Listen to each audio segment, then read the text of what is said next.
रात 9:10 की आवाज। पहाड़ों के बीच बसा था सोनापुर नाम का एक छोटा सा गांव। ये गांव दिन में बिल्कुल आम लगता था, लेकिन रात के 9:10 बजते ही यहाँ एक अजीब सा नियम लागू हो जाता था। 9:10 के बाद कोई भी दरवाजा नहीं खोलता था, न खिड़की न आवाज का जवाब। गांव वाले कहते थे 9:10 के बाद जो आवाज दे वो इंसान नहीं होती। आरव, जो शहर से पढ़ाई पूरी करके गांव लौटा था, इन बातों को सिर्फ डर फैलाने वाली अफवाह समझता था। उस रात वो अपनी माँ से बोला, अम्मा, ये सब पुराने जमाने की बातें हैं।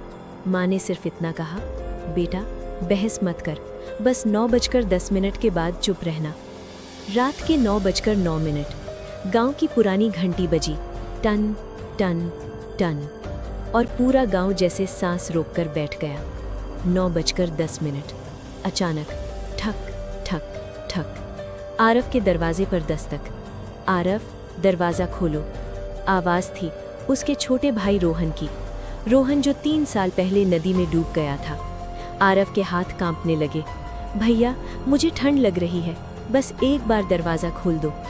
आरव दरवाजे की ओर बढ़ा ही था कि उसे माँ की बात याद आ गई। 9:10 के बाद जो पुकारे वो किसी की याद पहन कर आता है। आरव रुक गया। तू मेरा भाई नहीं है, उसने कांपती आवाज में कहा।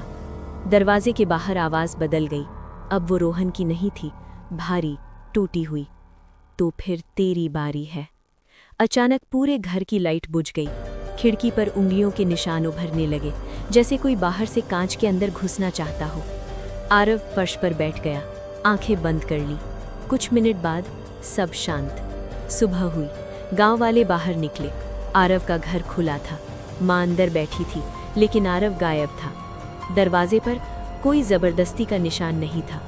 उस दिन से गांव में एक नया नियम जुड़ गया।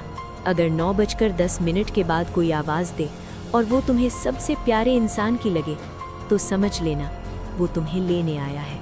और आज भी अगर कोई नया इंसान सोनापुर में रात बिताता है, तो 9:10 पर किसी न किसी की आवाज जरूर सुनाई देती है। कभी कभी दरवाजा खोलने से नहीं, दरवाजा न खोलने से लोग बचते हैं।